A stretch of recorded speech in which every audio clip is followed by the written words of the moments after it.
자, 오늘 설교 말씀은 복음서 강의 네 번째 시간입니다. 복음서를 이제 우리가 성경 개관을 끝내고 나서 복음서를 이제 시작했는데 기가 막히게 복음서 강의 네 번째 시간이 성탄주일이고 메리 크리스마스가 주제입니다. 괜찮지 않습니까? 네. 그런데 이 메리 크리스마스가 뭔지 우리가 좀 정확하게 알아야 될 필요가 있어서 여러 가지로 구분해서 말씀을 보고 또 역사적으로 지금 우리가 지키고 있거나 아니면 알고 있는 것들이 어떤 오류들이 있는 것에 대해서 잠깐 얘기를 좀 하도록 하겠습니다. 그래야지만 우리가 성탄절이라는 게 어떻게 지켜야 옳은가 라는 얘기를 할 수 있겠죠. 자, 첫 번째는 예수 그리스도의 탄생한 이야기입니다. 예수 그리스도는 그냥 갑자기 오신 분이 아닙니다. 예수 그리스도는 예언되어 있습니다. 근데 이게 의미적으로 예언이 되어 있는 것은 당연히 구약 성경 전체에 예언이 되어 있습니다. 그래서 창세기 처음부터 시작해서 그 다음에 각각의 역사들을 계속 지나가면서 그 역사 속에서 또는 거의 모든 순간들에 사실 하나님이 일하시는 것은 대부분 예수 그리스도를 비추기 위해서 일하시는 겁니다. 예를 들어 모세가 반석을 때려서 물을 낸다든지 아니면 하나님이 그 구원을 선포한다든지 하나님이 끊임없는 사랑을 계속 보여주시고 돌이켜서 다시 회복시키고 또 배신하면 돌이켜서 회복시키고 하는 그 모든 것들은 사랑의 완성인 예수 그리스도 때문에 있는 것입니다. 그 다음에 우리로 그 예수 그리스도를 닮아가라고 예수 믿게 하신 거고 예수 그리스도와 함께 살라고 천국을 주시는 것입니다. 그러니 예수 그리스도는 그냥 단순히 쉽게 어느 순간에 그냥 갑자기 나신 분이 아니다라는 것을 여러분이 반드시 기억하셔야 합니다. 자, 이사야서 7장 13절 14절에 보니까 이사야가 이르되 다윗의 집이여 원하건대 들을지어다. 너희가 사람을 괴롭히고서 그것을 작은 일로 여겨 또 나의 하나님을 괴롭히려느냐? 그러므로 주께서 친히 징조를 너희에게 주실 것이라. 보라, 처녀가 잉태하여 아들을 낳을 것이요 그 이름을 임마누엘이라 하리라. 이렇게 되어 있습니다. 임마누엘의 뜻이 뭐죠? 하나님이 우리와 함께 계시다, 이런 뜻입니다. 하나님이 우리와 함께 계시다. 그러면 과연 누가 오셔야 하나님이 우리와 항상 함께 있을 수 있을까요? 성령 하나님이에요. 성령 하나님. 그죠? 성령 하나님의 다른 이름이 뭐죠? 예수 그리스도의 영. 아시겠어요? 예수 그리스도의 영. 그럼 누가 오셔야 예수 그리스도의 영이 다시 오시죠? 예수님이 오셔야 예수님이 공생애를 끝마치고 또 죽고 나서 부활하시고 하늘로 올라가신 다음에 그 다음에 선물로 보혜사 성령을 주시는데 그 성령 하나님이 임마누엘이 된다는 얘기예요. 그러니까 예수 그리스도의 영이 우리 마음속에 언제나 함께 있고 그 영과 동행하게 될 때 그것이 임마누엘이다, 이렇게 말하는 것이라 그 말입니다. 때는 유다왕 아하스 왕 때의 일입니다. 이스라엘이 너무너무 부패했습니다. 그 부패함이란 그냥 단지 자기 마음대로 살았다는 의미뿐만 아니라 하나님을 마음으로부터 버리고 떠나서 악행을 일삼고 있고 또 우상들을 섬기고 그 완악한 마음들을 계속 갖고 마음을 돌이키지 않았습니다. 그래서 상실한 사람들은 결국 그 이웃들에게도 강포를 저지른 것을 주저하지 않았고 이기적으로 살게 됐습니다.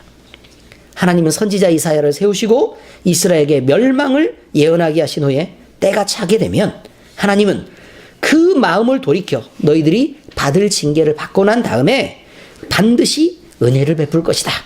그리고 이스라엘을 반드시 회복시키실 것인데 그 회복은 부분적인 회복이 아니고 온전하게 회복시키실 것이다 라고 선포합니다. 그리고 유다왕 아하스에게 그 약속이 얼마나 확실한지 얼마만큼 반드시 이루어질 것인지 하나님을 시험해도 좋다. 그래서 너는 한 가지의 징조를 구하라 라고 하는데 아하스가 말을 듣지 않고 저는 하나님을 시험하지 않겠습니다 라고 믿음이 있는 척 또 합니다. 아시겠습니까? 그래서 선지자 이사야가 한 말이 바로 그것입니다. 처녀가 잉태하여 아들을 낳을 것이요 그 이름을 임마누엘이라 하리라. 이것이 증거란 말이에요. 하나님이 얼마만큼 너희를 회복시키려는 열심을 가지셨는지 이것이 증거다. 예수 그리스도를 보내시기까지 하나님이 양보하셨다면 이거예요. 예수 그리스도를 우리에게 보내시기까지 양보하셨다면, 여러분은 그냥 가볍게 생각할지 모르지만 하나님의 입장에서 말이죠. 하나님의 입장에서 죽으러 내려보내는 건데, 내 새끼를 그렇게까지 양보하실 때까지 보여주신 그 사랑이 너희를 그렇게 보내는 게 어렵겠니? 아니면 너희들을 회복시키는 게 어렵겠니? 라는 거예요. 그걸 드러내고 싶은 것입니다. 중요한 의미입니다. 그래서 우리는 과연 어떤 하나님의 열심 가운데 과연 우리가 중간에 걸치게 되었는지를 잊으시면 안 됩니다. 그래서 우리는 늘 담대함을 가져도 좋다고 얘기하는 게, 하나님이 우리를 향한 열심들을 절대로 거두지 않을 것이기 때문에 그렇습니다. 왜냐하면 예수 그리스도를 보내셨다니까요. 자, 예수님의 탄생 스토리가 있습니다. 예언의 말씀들이 있고요. 천사장 가브리엘을 보내서 수태고지를 합니다. 그래서 너에게 성령이 임하고, 그리고 네 안에 아이가 있을 것이다 라고 마리아에게 얘기를 하자 마리아가 임신을 합니다. 그리고 그 다음 길을 평탄하게 하는 세례 요한이 출생하고 난 다음에 예수 그리스도가 나셨습니다. 이것이 그냥 간단하게 얘기하는 예수 그리스도가 탄생하는 스토리입니다. 자, 그런데 여기서 예수 그리스도가 탄생하자 경배했던 사람들이 있는데, 거기에 성경에 나와 있는 내용을 보니까 목자들이 있고 동방 박사들이 있습니다. 그런데 그 목자들은, 그러니까 여기서 얘기하고 싶은 걸 알아야 돼요. 그동안 신앙이 좋고 믿음이 있다고 생각했던 아주 많은 사람들 부류 중에 바리새인과 사두개인들과 제사장 그룹이 있다는 걸 잊으시면 안 됩니다. 여러분들이 연결을 못 시킬까봐 제가 다시 말씀드리는데, 믿음이 있다고 말하는 부류 중에 장로도 있고 권사도 있고 집사도 있고 그렇다 그 말입니다. 물론 목사도 있습니다. 그런 부류들이 있었다라는 것입니다. 그런데 예수 그리스도의 탄생을 천사가 알린 그 사건들은요, 단지 목사나 장로나 믿음 있다고 얘기했던 권사나 이런 사람들에게 알렸던 게 아니라고 얘기하고 있습니다. 목자들에게 알렸다. 이 목자는 어떤 사람들이냐면, 안식일을 반드시 지키는 게 율법인데 그 율법을 지킬 수 없는 처지에 있었던 사람입니다. 그러니까 많은 이스라엘 백성들은 목자를 생각할 때 아우 저 천한 놈들이라고 당연히 얘기했을 거란 말입니다. 그리고 도대체 하나님의 뜻도 따르지도 않고 저런 것들이 어떻게 구원받을 수 있을까라고 생각하는 그 위치에 있었던 사람들에게 기쁨의 소식이 먼저 전해진 것입니다. 왜요? 왜 그 기쁨의 소식이 그렇게 전해졌을까요? 그 사람들에게 필요했기 때문입니다. 그 사람들에게 필요했기 때문입니다. 여러분이 예수 그리스도가 필요하지 않는다면, 여러분 마음속에 예수 그리스도가 간절하지 않을 때, 여러분 마음속에 예수 그리스도가 그렇게 중요하지 않은 분이라면 여러분 마음속에 예수님이 찾아오시기가 어렵습니다.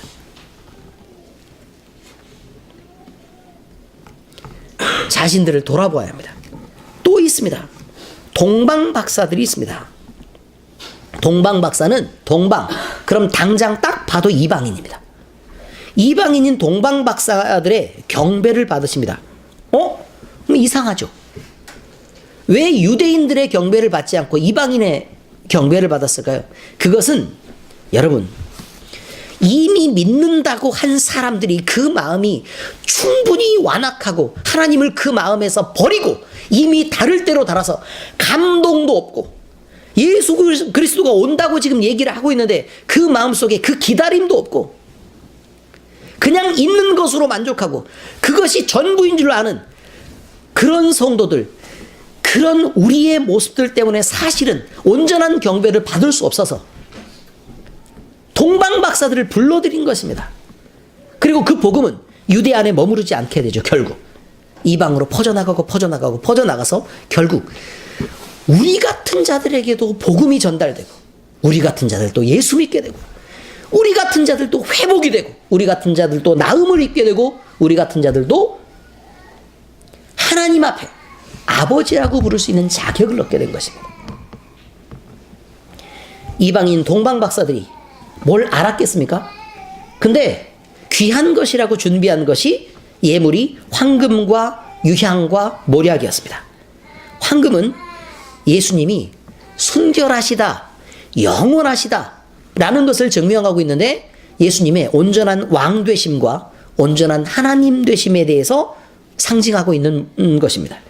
값비싼 향유인 유향은요, 향기를 내는 건데 이게 값이 매우 비싼 거예요.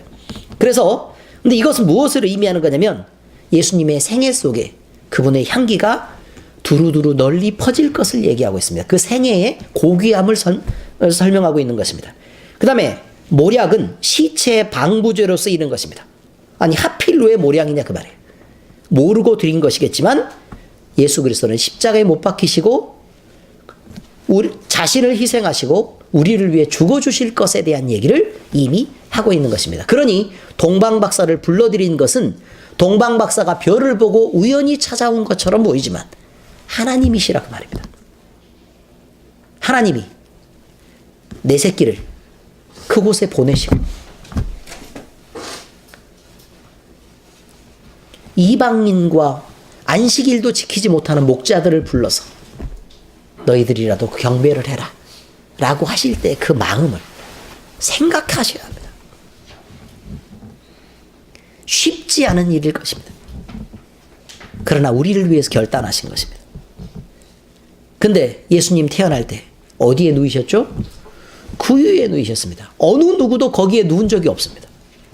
예수님은 구유에 누이셨습니다. 그리고 우연한 것처럼 보이지만 동방 박사들에게 하나님이 예물을 준비하게 하셨을 때 이미 하나님은 그리스도의 죽음에 대한 설계를 하고 계신 것입니다. 충분히 예비되어 있는 것입니다. 여러분들이 성탄을 지나치게 가볍게 보지 말아야 될 이유가 여기에 있습니다. 하나님은 예수 그리스도를 보내시면서 생각한 것은 예수 그리스도의 십자가의 죽음입니다. 우리는 그저 왔다고 날뛸 일이 아니라 그 말입니다. 우리가 복음을 몰랐을 때에는 성탄이 그저 즐겁고 신나는 일이겠지만 복음을 알았을 때는 적어도 미안한 줄 알아야 합니다. 그것이 기본적인 양심이 됩니다. 자, 성탄절에, 그래서 성탄절의 의미를 보면 성탄절의 진정한 주인은 우리가 아니고 예수 그리스도이십니다. 예수님은 분명히 아기로 태어나서 사람과 같은 성장 과정을 거쳤고 이 모든 기록들은 역사적 분명한 사실이라고 얘기합니다. 여러분은 예수 그리스도를 그럼 우리가 믿는다 못 믿는다를 얘기를 하려고 하지만 성탄은 분명한 사실이라는 것을 얘기하고 싶어서 성경에서 매우 특별한 기록의 형식을 갖고 있습니다. 어떤 형식을 갖고 있느냐? 자, 이것은 예수 그리스도가 우리에게 오셨을 때 분명한 역사의 주인이시라는 것을 얘기하고 그 다음에 이 사실을 증명하려고 하는데 그 증명에 분명한 시점이 존재하고 분명한 장소가 존재하고 분명한 사람의 이름이 등장합니다. 그래서 그 이름에 그 사람이 그곳에서 그 시기에 분명하게 이렇게 났다라고 얘기하는 내용들이 거기에 기록되어 있습니다. 그리고 이 모든 기록들은 구약 성경에 예언되어 있는 그 사실이 그대로 이루어진 것 아니냐라는 것으로 증명을 계속해 나가는 예수 그리스도의 생애가 있습니다. 이것은 구약 성경이 모두 다 사실이라는 것을 증명하고 예수 그리스도가 우리는 본 적이 없지만 그 오신 예수 그리스도가 분명히 역사 속에 어느 한 시점에 존재했고 그리고 그 존재한 것이 우리가 보지 않아도 믿을 만큼 정확한 기록으로 남겨져 있다라는 것을 여러분들이 반드시 기억해야 된다. 그런 말입니다. 예수 그리스도가 탄생하신 것은 이렇게 오신 것은 십자가를 지시려고 오신 것은 하나님의 계획 속에 하나님의 생각 속에 하나님의 섭리 속에서 영광이 되었습니다. 이게 무슨 뜻이냐면요. 하나님은 사람을 구원하려고 하십니다. 하나님의 나라를 주고 싶어 하시죠. 그런데 예수 그리스도의 희생이 없이는 그게 가능하지 않은 일입니다. 그런데 예수님은 하나님의 뜻에 맞게 온전히 순종을 하셨고 죽으러 오는 그 길을 온전히 기쁨으로 승낙하셨습니다. 그러니까 하나님이 예수 그리스도를 통해서 높임을 받으신 것입니다. 아니, 엄마가 얘기를 하는데 애들이 통 말을 듣질 않아요. 그러면 부모의 권위가 있겠습니까? 아버지가 얘기하는데 애들이 전혀 중요하게 생각하지도 않고 자기 생각이 옳은 대로만 행동해요. 그럼 아버지의 권위가 서겠습니까? 그 얘기를 말하고 있는 거예요. 하나님께 영광이다 라는 말은 하나님이 계획하시는 그 모든 섭리와 계획과 생각과 그 감정 속에 예수 그리스도가 온전히 그 생각을 높이려고 기를 썼다 그 말입니다. 물론 기를 쓰지 않았어요. 그걸 기뻐하셨기 때문에 한 일이죠. 이것을 하나님께 영광이라고 얘기합니다. 그런데 그렇게 그 말씀에 순종하고 났더니 어떤 일이 벌어졌냐면 사람들에게 평화가 임했다. 이렇게 말합니다. 사람들에게 평화가 임했다. 자, 그러면 지금 우리의 모습들은 이제 예수를 믿었으니까 이미 평화가 임한 것이겠지만 예수님을 온전히 믿지 못했을 그때 또는 예수님이 누군 줄 몰랐을 그때는 평화가 있었다 없었다? 없었단 말입니다. 그럼 왜 우리가 이렇게 잘 살고 있는데 왜 평화가 없다고 얘기를 하느냐? 우리는 죄의 노예로 살고 있었기 때문에 그렇습니다. 우리는 귀신에게 짓눌리고 질병에게 묶이고 그렇게 살 수밖에 없는 존재로 하나님 앞에 버려진 자로 살았기 때문에 그렇습니다. 거기에 무슨 평화가 있겠습니까? 회복하고 나면 아는 것입니다. 회복하기 전에는 도대체 알 수 없는 것입니다. 도대체 뭔 소리야? 이렇게 했죠. 회복한 사람만 그것이 뭔 줄 알아요. 그런 게 있죠. 나폴레옹 제과점에 가면요, 오페라라는 빵이 있습니다. 케이크 있습니다. 케이크. 알고 계십니까? 최영경 집사님 아십니까? 아, 어렵게 사시니까 또. 오페라라는 빵이 있는데 초코가 발라져 있고 여러 개가 이렇게 얇은 층으로 이렇게 돼서 이게 초코가 발라져 있는데 아주 고급지고 맛이 있습니다. 깜짝 놀랄 만큼 입에서 살살 녹습니다. 제가 설명하면 맛을 아시겠습니까? 아, 보세요. 드셔보신 분, 적어도 집안에 좀 여유가 있고 넉넉하신 분들은 드셔보셨을 텐데 지금 여기 두 분이 양쪽 끝에서 굉장히 격한 반응을 보이고 계십니다. 아, 맛있는데 이러고 있죠. 여러분, 경험한 사람이 아는 게 있는 것입니다. 평화요, 경험하지 못한 사람은 모르는 것입니다. 뭘 해야 알죠. 그 다음에 또 있죠. 내가 남자친구가 있으면 사랑이라는 거를 알게 됩니다. 근데 그 사랑이 전부인 줄 알죠. 그런데 자식을 낳아서 키워보란 말이에요. 그럼 진짜 사랑이 어디에 있는 줄 알게 됩니다. 진짜 사랑. 그런 의미예요. 자기가 경험한 것 이외에는 알 수 없는 것. 이런 것들을 하나님이 말하고 계시는데 그것이 사람들에게는 그 기뻐하심을 입은 사람들 중에 평화로다라는 말이 그런 뜻입니다. 오페라보다, 남자친구보다, 자식보다 더한 증명이 될 것입니다. 이번 성탄절에는 역사의 중심에 서 있는 실존하시는 예수 그리스도를 발견하시기 바랍니다. 성탄절에 가장 낮은 곳으로 오신 예수 그리스도를 만나시기 바랍니다. 그래서 우리가 회복돼야 합니다. 성탄절에 주님이 오신 목적을 알고 그분을 만나면 하나님께 우리도 영광이 되고 사람들에게는 평화가 임하는 그런 세상을 여러분이 경험하게 됩니다. 이런 성탄의 은총이 늘 우리와 함께 하시기를 예수 그리스도의 이름으로 축원합니다. 끝난 줄 아셨죠? 잘못된 크리스마스에 대한 얘기를 하겠습니다. 공부를 해야 되니까요. 12월 25일 크리스마스가 있습니다. 많은 사람들은 크리스마스가 예수님이 태어난 날이라고 알고 있지만 그것은 사실과 아주 다릅니다. 예수님이 태어나신 날은 정확히 알려져 있지 않습니다. 구유에 태어난 날을 어떻게 그렇게 다들 증명해서 알겠습니까? 그런데 본래 초대교회 시기에 그리스도인들은 크리스마스, 성탄절은 지키지 않았습니다. 원래 존재하지도 않는 절기였습니다. 자, 그러면 왜 이런 절기가 생겨나게 되었을까요? 물론 우리로서는 참 다행한 일입니다. 예수 그리스도가 오심을 경험할 수 있게 되었으니. 그런데 이후 3세기부터 그리스도인들은 예수 그리스도의 탄생을 축하하는 크리스마스를 시작하게 되었는데, 초기에는 이제 여러 개의 대표 교회가 있어요. 예를 들어 뭐 프로테스탄트, 그다음에 로마 정교회도 있고요. 로마 가톨릭 교회가 있고요. 그다음에 동양 정교회도 있고 이렇습니다. 그런데 각각의 교회들은 좀 독립적으로 이렇게 떨어져 있었습니다. 그러니까 우리가 지키자라고 얘기했는데, 동방 정교회는 1월 6일 날, 그다음에 일부 지역 교회는 3월 21일을 지키기도 했고요. 로마 가톨릭 교회가 12월 25일을 지켜 기념하였습니다. 그런데 왜 12월 25일을 지켜 기념했을까? 이거죠. 그리고 왜 이렇게 정해졌을까? 그것은 당시에 로마가 세상을 지배하고 있었고 로마의 힘이 막강했었습니다. 근데 로마의 가톨릭이 정치를 넘어선 큰 권력을 잡게 되었습니다. 무슨 뜻이냐면, 왕도 임명하고 안수를 주고 뭐 이런 방식으로 로마 교회가 힘이 세지게 되었다, 그런 말입니다. 그런데 이렇게 되니까 결국 12월 25일로 가장 힘센 교회, 가장 능력 있는 교회가 지키는 것을 따라서 12월 25일로 정하게 된 것입니다.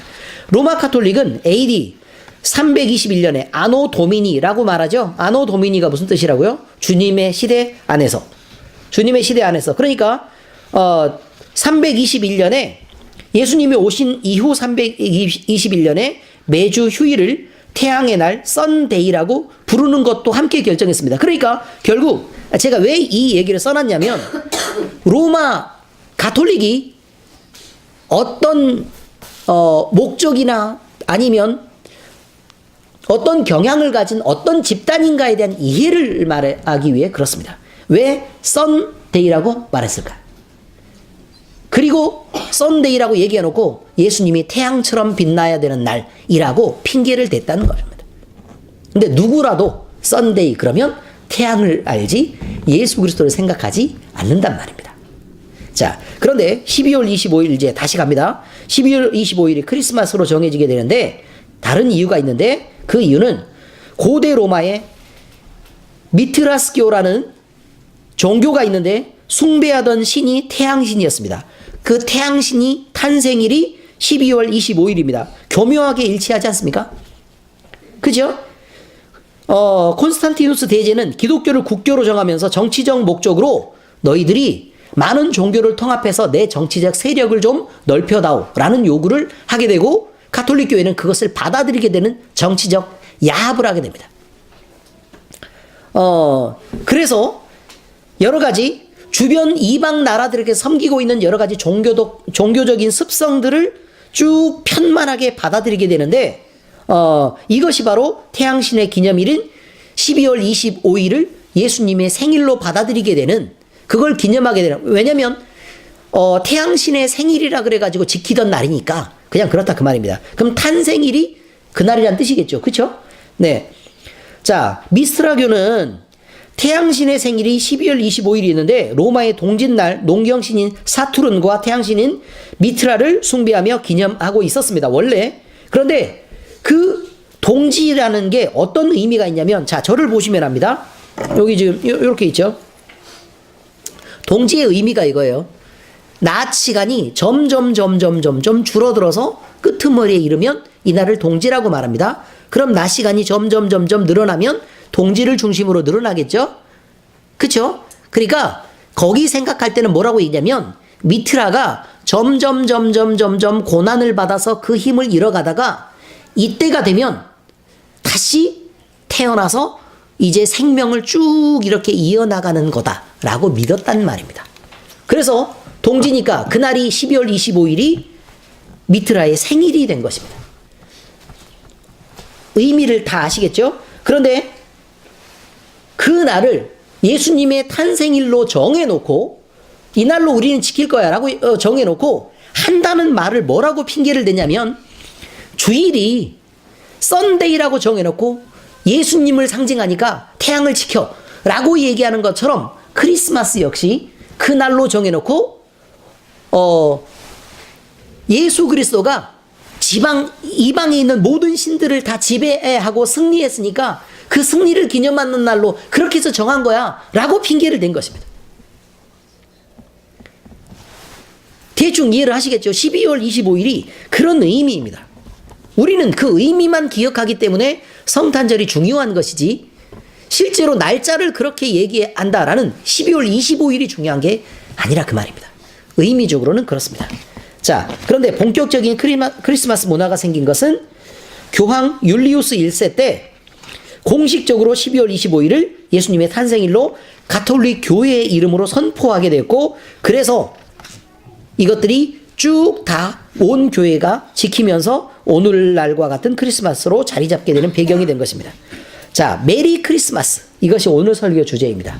메리 크리스마스. 그럼에도 불구하고 우리는 기쁜 성탄을 맞이해야 합니다. 왜냐하면 예수님의 오심은 우리로서는 참 기쁜 일이거든요. 메리란 말은 기쁘다라는 말이고, 크리스는 크리스토스를 얘기하는 헬라어입니다. 그 다음에 마스는 미사입니다. 미사. 그러니까 예배를 의미하는 말입니다. 그러니까 결국 메리 크리스마스는 기쁨으로 예수 그리스도의 오심을 예배하자 라는 뜻이 메리 크리스마스입니다. 그러니까 그저 메리 크리스마스 그러고 뜻없이 지나가지 마시고 기쁨으로 예수님의 오심을 예배하자 라고 얘기하는 의미인 것을 기억하셔야 된다 그 말이죠. 자, 성탄에 널리 유행하는 크리스마스 트리에 대한 것도 있습니다. 일반적으로 사철 푸른 전나무를 사용하는데 원래 좀 다른 나무였다고 얘기하죠. 그런데 일단 사철 푸른 상록수를 사용한다는 것이 있습니다. 그 다음에 여기에 나팔도 얹고 악기 모양도 달고 별도 달고 지팡이도 매달고, 다들 보셨죠? 그 다음에 등불 반짝이도 달고요. 반짝이 대신 둥근 공을 달기도 하고 하얀 띠장식을 얹어서 꾸미게 됩니다. 그런데 여기에서 의미는 이렇습니다. 생명나무이신 예수 그리스도, 천사들이 전한 기쁜 소식의 나팔과 악기, 동방박사들이 그를 안내한 별, 그 다음에 가로로 걸쳐지는 흰 띠는 전에 내려오는 것에 따르면 하나님의 도우심과 임재하심을 상징하고 있습니다. 자, 그 이야기는 이렇죠. 헤롯의 핍박이 있었을 때 마리아하고 요셉이 예수님을 데리고 도망을 가고 있었을 때, 이게 전해지는 그냥 이야기입니다. 어느 동굴 속에 우연히 들어가서 머물게 되었는데 거미가 내려와서 열심히 줄을 쳐서 동굴의 입구를 막더란 말입니다.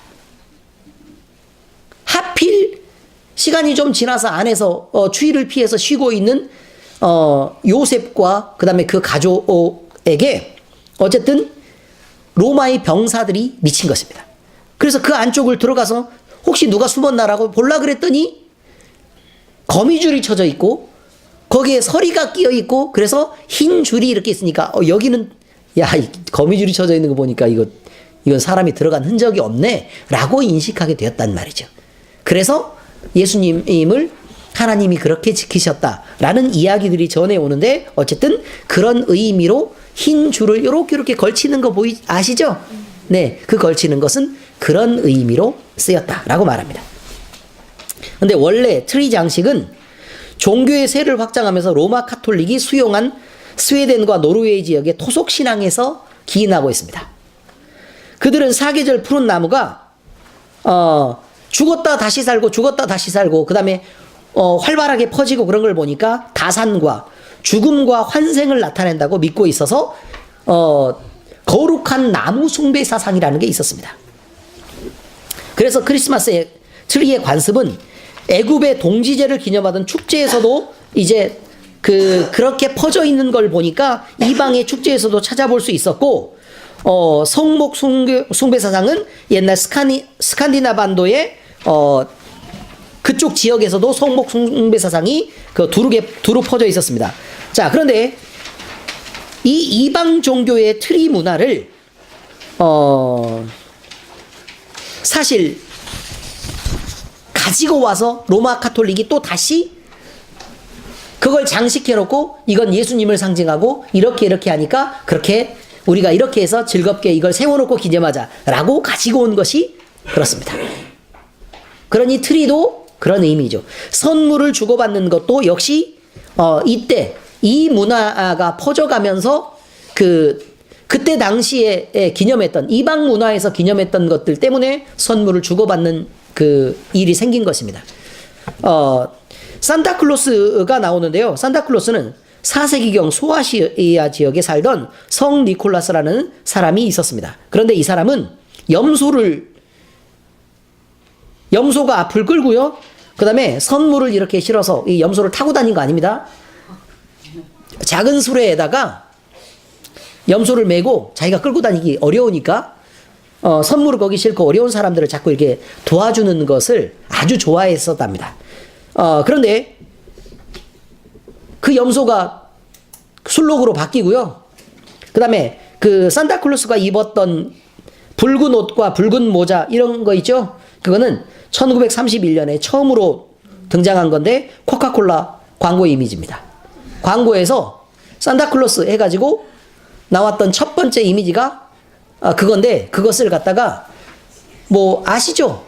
광고에서 갑자기 뭐 TV도 거의 없었을 때 빨간 옷 입고 이렇게 돌아다니고 이렇게 하면 그것이 산타클로스는 원래 저 모양이구나 라고 어린이들이 다 알게 되고 그 어린이들이 자라면 산타클로스는 빨간 옷에 흰 수염을 달고 이렇게 다니는 거구나 이렇게 알게 된 거라 그 말입니다. 아시죠? 그런 의미였습니다. 어쨌든 이렇게 잘못되게 잘못 지켜오고 잘못 퍼져온 문화에 대한 것들을 여러분 지금 현재 지적하고 우리는 이런 것들을 의미를 분명히 알고는 있어야 합니다. 그래야 우리가 다른 쪽에 빠지지 않고 예수 그리스도를 온전히 기념하게 될 것입니다. 우리는 즐기라고 있는 크리스마스가 아닙니다. 느끼고 생각하라고 있는 크리스마스입니다. 그래서 여러분들이 지나치게 가볍게 크리스마스를 만나지 말고 그 다음에 습관적으로 만나는 크리스마스는 매우 위험한 기원으로부터 시작되었다는 사실을 기억하셔야 합니다.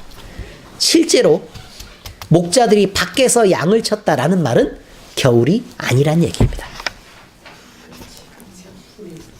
네.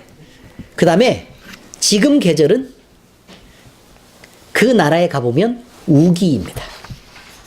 네. 그래서 양을 밖으로 풀어놓으면 병에 걸립니다. 아시겠죠? 네, 시기적으로도 잘 맞지 않습니다. 기도하시겠습니다.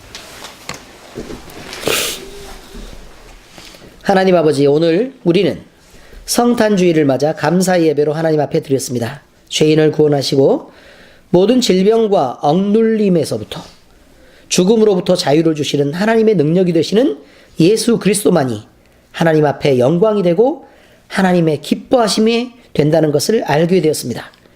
이렇게 하나님의 기뻐하심의 대상이 되는 우리 자녀들에게 평화가 임한다는 사실을 늘 기억하게 하시고 예수 그리스도를 우리 마음의 중심에 모시게 하시옵소서. 또한 지금까지 잘못 알고 즐겼던 성탄의 습관들을 고쳐내시고 그 의미를 바로 알고 하나님께 온전한 감사를 드리는 성탄이 되게 하시옵소서. 우리를 사랑하시고 구원하여 주신 우리 주님 예수 그리스도의 이름으로 기도합니다. 아멘.